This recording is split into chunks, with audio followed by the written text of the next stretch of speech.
Bien, y comenzamos a desandar la propuesta periodística de hoy, de este día miércoles, y decíamos porque en las próximas horas Paraná va a ser epicentro de una jornada gratuita que va a tener lugar en la Sala Mayo, donde se va a charlar sobre este primer encuentro de experiencias de aquellos que tienen fibrosis pulmonar. Para hablar de este tema, hoy hemos convocado a una neumonóloga que nos va a contar algunos detalles de esto y algunos temas puntuales, como es la doctora Noelia Bala. Noelia, buenas tardes, gracias por venir. Hola, buenas tardes, muchas gracias a ustedes por la invitación y por el espacio. Bueno, cuéntenos, porque hay mucha gente del otro lado del televisor que a lo mejor no sabe lo que es la fibrosis pulmonar. Bueno, la fibrosis pulmonar es, vamos a tratar de hacerlo de una forma sencilla para que todos puedan comprender, es una afección que se da en el tejido del pulmón, cuando el pulmón se daña. Esto puede ser causado por muchas otras enfermedades, hay más de 200 causas. El tejido del pulmón se daña y empieza a cicatrizarse, pero lo hace de una forma anormal, exagerada, generando fibrosis en este tejido del pulmón y hace que el pulmón se vaya poniendo más rígido.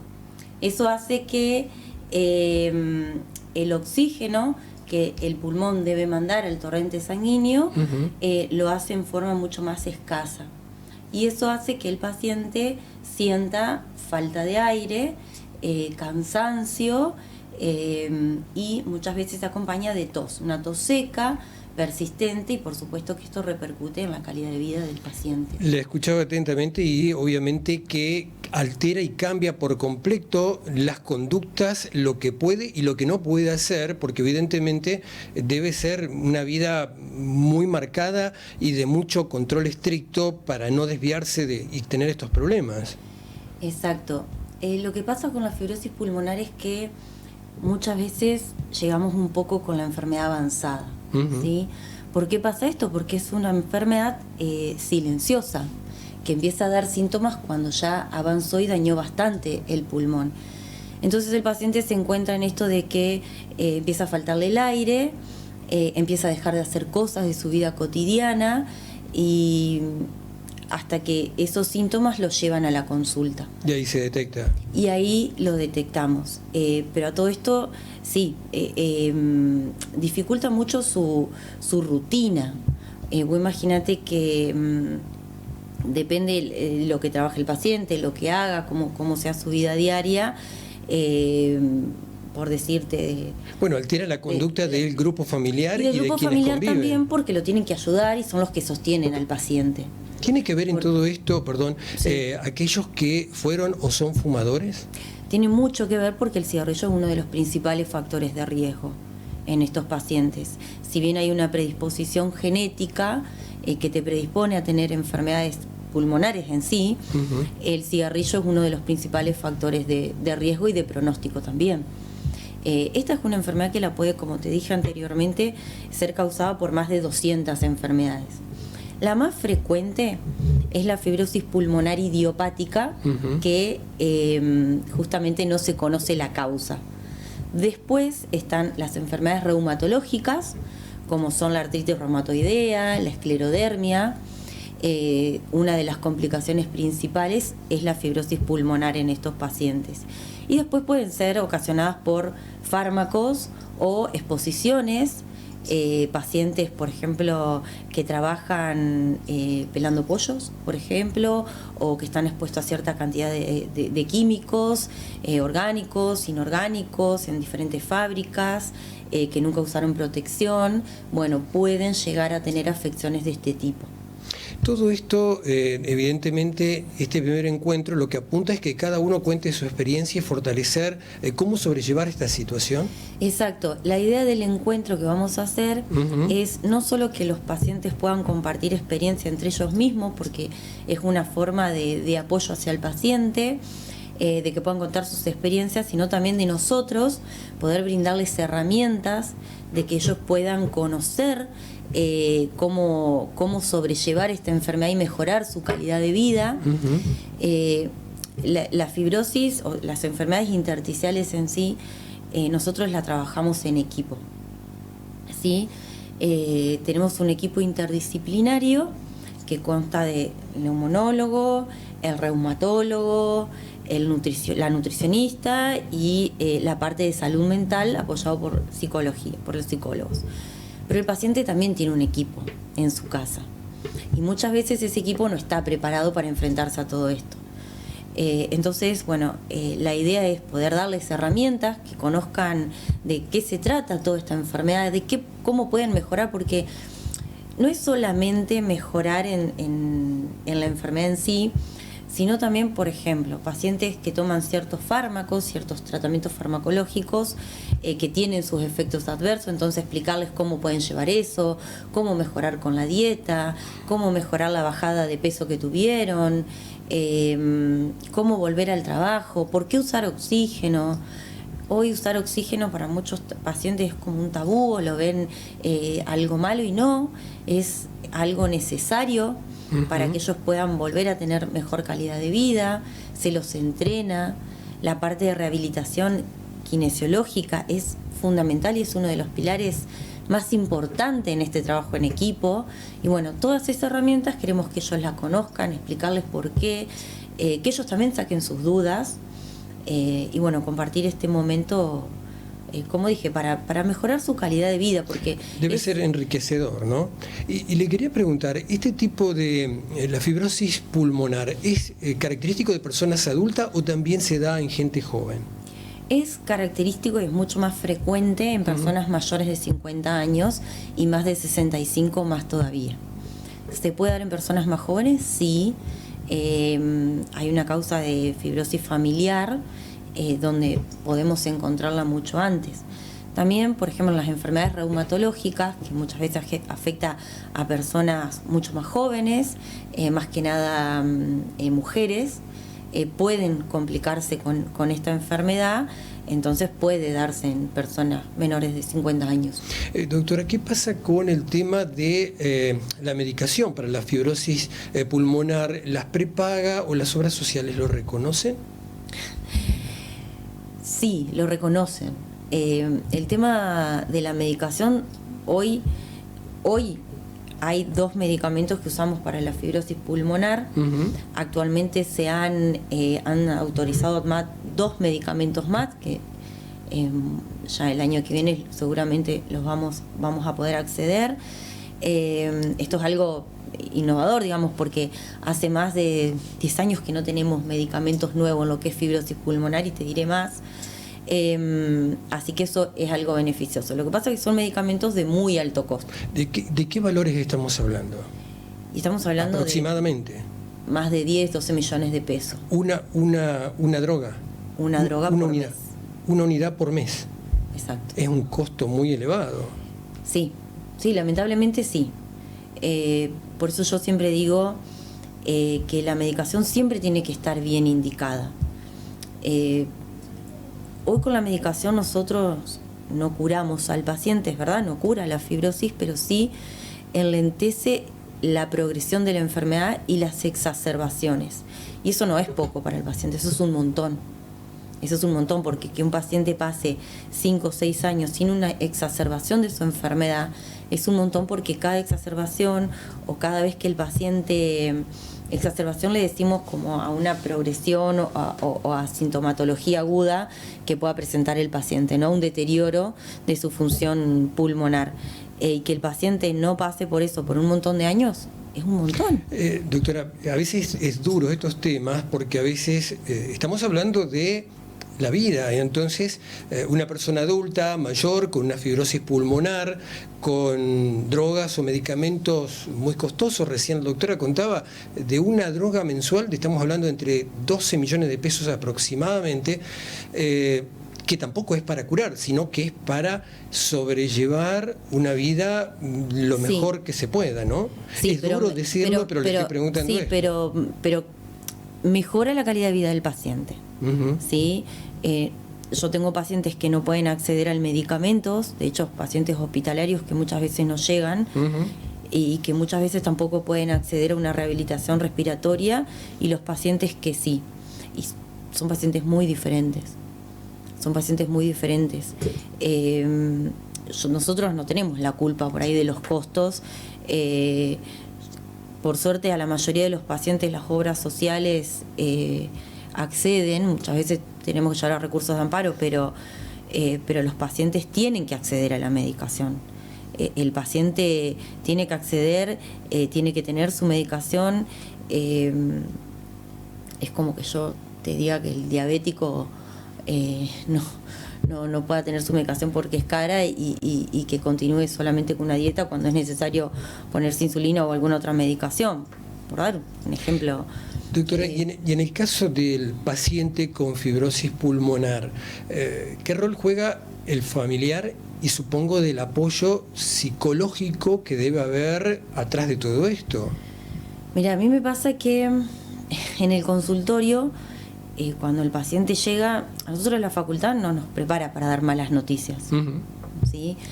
Y lamentablemente a veces esto es una mala noticia para el paciente porque es una enfermedad que lo va a llevar de por vida y es una enfermedad progresiva. Entonces, a veces el paciente no es de abrirse en su entorno familiar, siendo que son los que más los contienen. A veces el paciente no tiene un entorno familiar en donde sostenerse.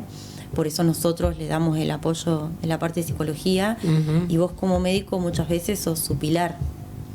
Y el paciente confía mucho en lo que le dice el médico. Entonces, sí, pasa que muchas veces vos sos más, no digo psicólogo, porque bueno, los psicólogos hacen su trabajo y estudiaron para eso, pero sos como su pilar de confianza. Muchas veces sos su sostén. Y muchas veces vos tenés que hacer más que una consulta médica. ¿Sí? No es solo recetar, medicar, hacete esto, lo otro, sino a veces tenés que escucharlo, tenés que apoyarlo y tenés que contenerlo porque vos también sabés a lo que se va a enfrentar y él lo está conociendo. Es verdad. Doctora, y estamos transitando una primavera donde la temperatura empieza a aumentar, pero también hay días que hace frío o de mañana cambia un poco, la temperatura es más baja.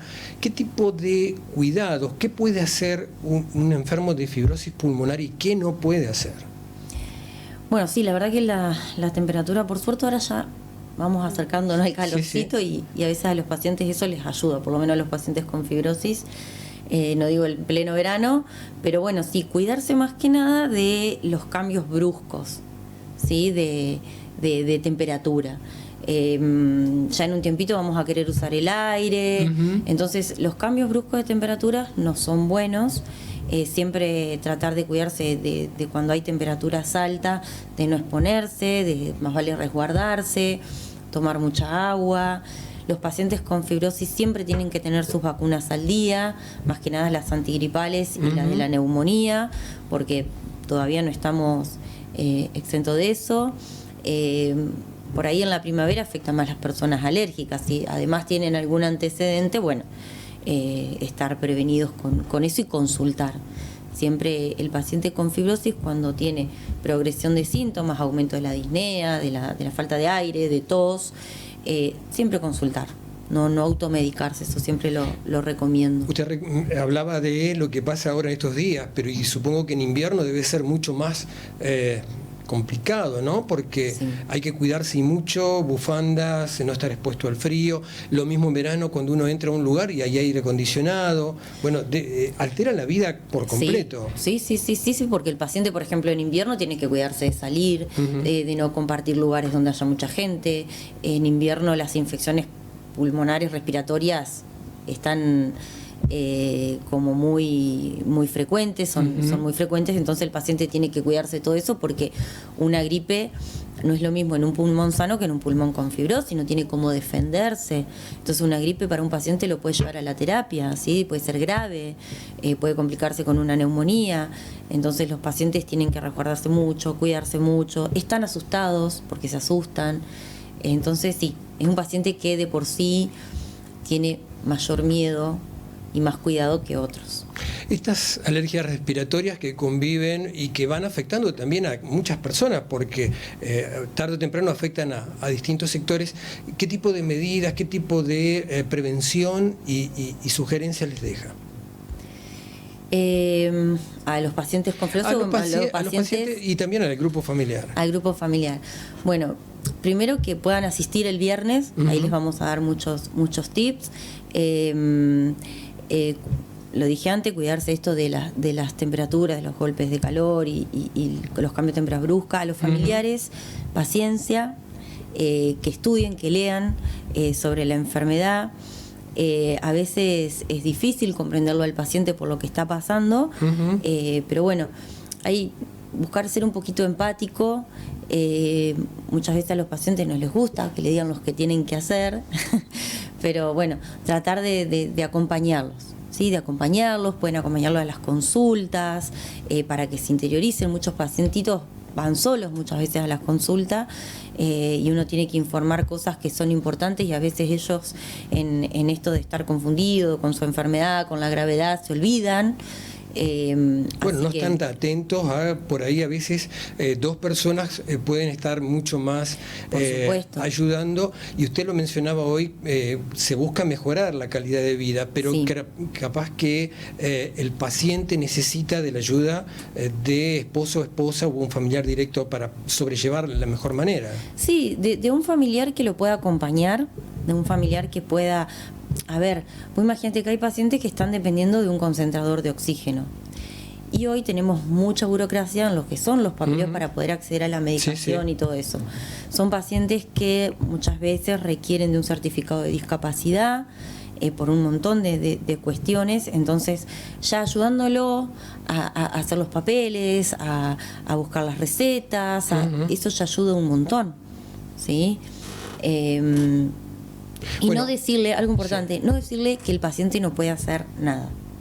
El paciente con oxigenoterapia, el paciente con fibrosis pulmonar, tiene que hacer actividad física. La actividad física no se suspende nunca, inclusive si el paciente está postrado en la cama. Bueno, y con una ayuda de un kinesiólogo. Exactamente, sí. Bueno, y lo mismo hoy usted lo mencionó, pero la ayuda psicológica creo que es el ABC de un cuadro en el cual las personas tienen que sobrellevar tal vez un par de años. Sí, yo siempre le digo a los pacientes, esto es como una mesita con patas, si nos falta una, estamos rengos. Sí, sí. Y ahí es la parte médica, la rehabilitación respiratoria con kinesio y la parte de salud mental con el psicólogo. Por supuesto que también la nutrición es muy importante.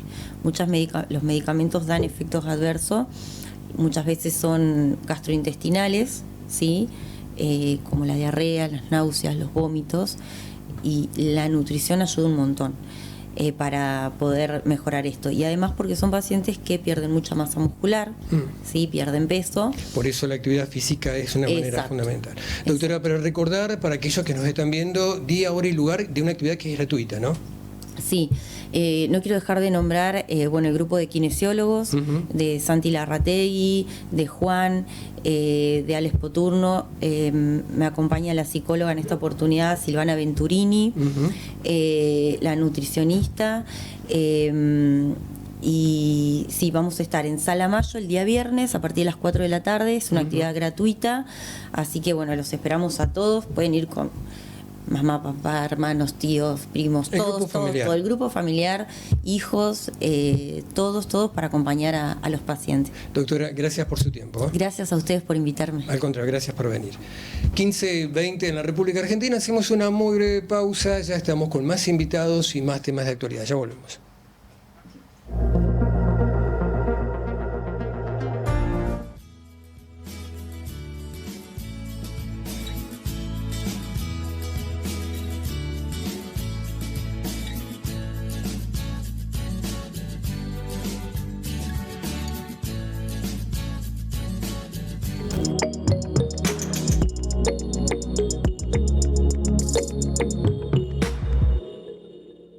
La Peruana descubre la diferencia en nuestro supermercado. Elaboración artesanal, calidad excepcional y atención personalizada. Experiencias de consumo únicas en Avenida Ramírez 2134, Paraná. ¿Sos empleado público, jubilado o pensionado provincial? Con Muper accede a eso que necesitas con tu ayuda económica 100% digital. Cuotas fijas y en pesos. Con Muper, lleva adelante tu proyecto.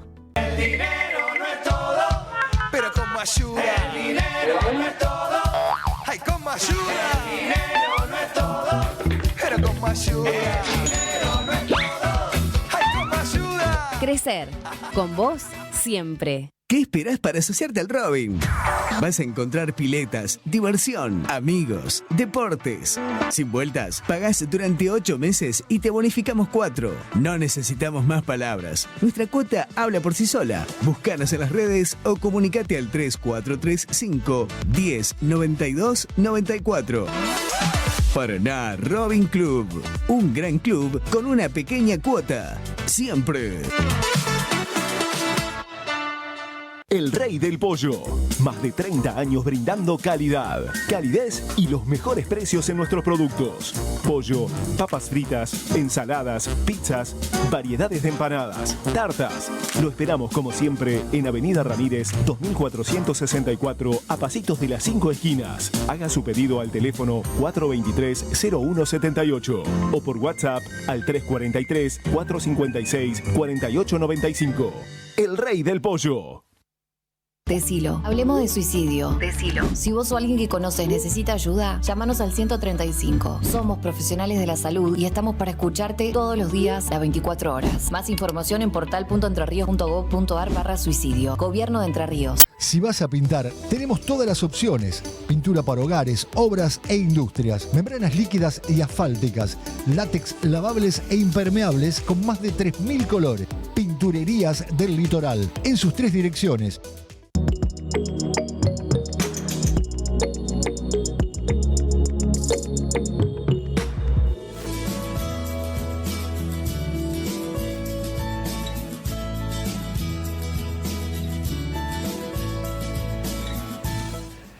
15:23 en la República Argentina. Seguimos en entrevistas y el pasado 1 de octubre se recuerda a nivel mundial por parte de la ONU el Día del Adulto Mayor, y en las próximas horas va a haber una charla, una serie de actividades para poder sobrellevar lo que es la actividad del adulto mayor. Para dialogar sobre este tema, hoy nos visita Rodrigo Poma, que es director del Instituto CIRA. Rodrigo, buenas tardes, gracias por venir.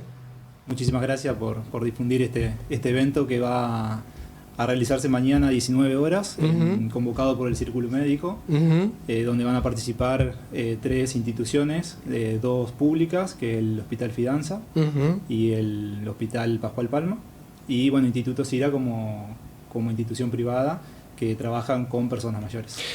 ¿Qué se puede contar a la opinión pública sobre envejecer de manera activa? Bueno, hoy en día está cambiando un poco la forma de ver la longevidad.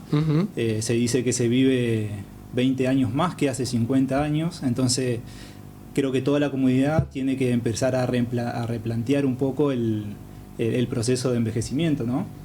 Hablábamos recién anteriormente que personas de 70, 75 viven como anteriormente una persona de 50. Una vida activa. Una vida totalmente activa, ya quizás jubilado hace varios años, pero se sigue trabajando. Pongo el ejemplo de mi papá, que ya está jubilado hace varios años y es el encargado de compra, sigue trabajando, no por necesidad, sino por una elección, porque se siente activo, porque se siente, y es una decisión, porque trabajó toda su vida y quiere seguir trabajando y quiere seguir haciéndolo.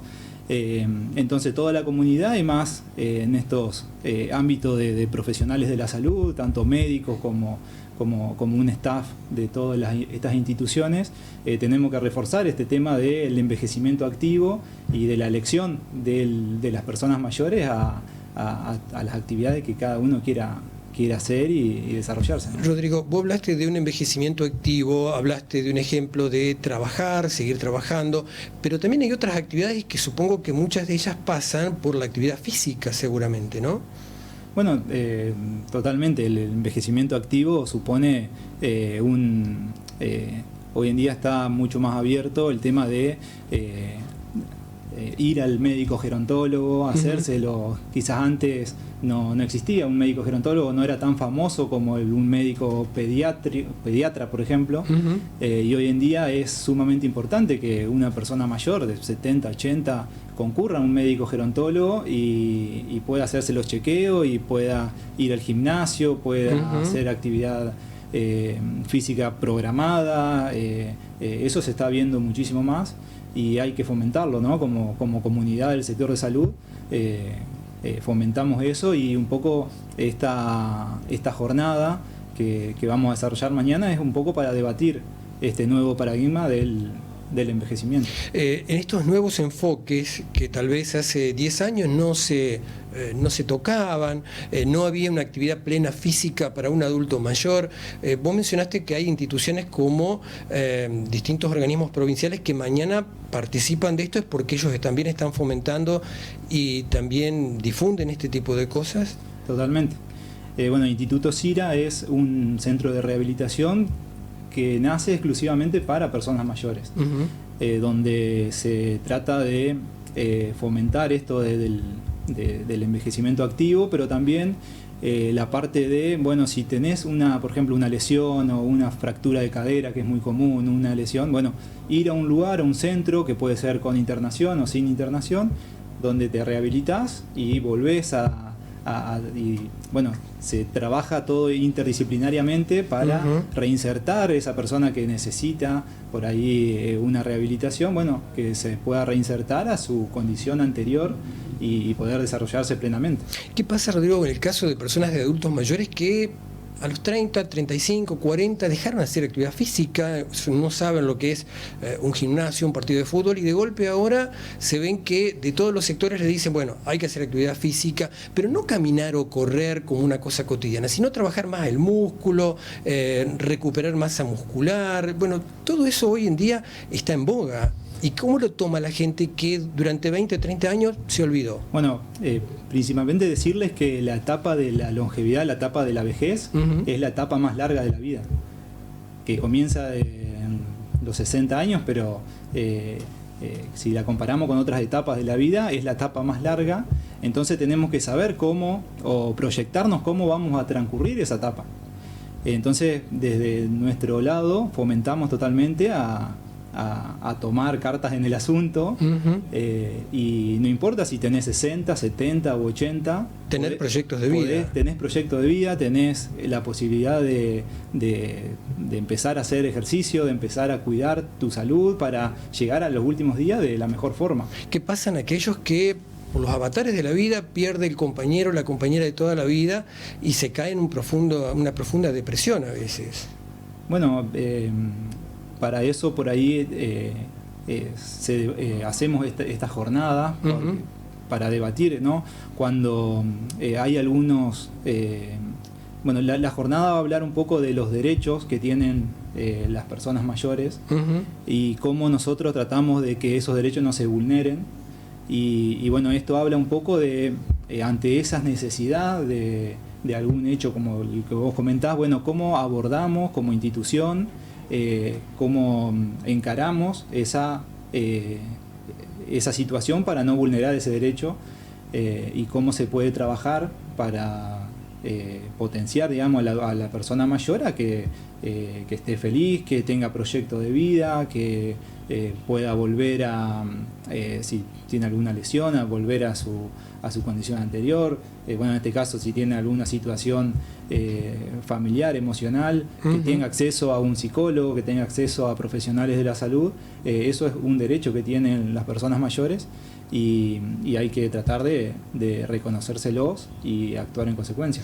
Rodrigo, recordamos qué profesionales van a participar de esta jornada, que es abierta a todo el público, ¿no? Bueno, participan, es abierto a todo público, a toda comunidad, a toda la comunidad, es gratuito, se va a entregar certificado, así que esperamos mucha concurrencia de público que le interese la temática de personas mayores.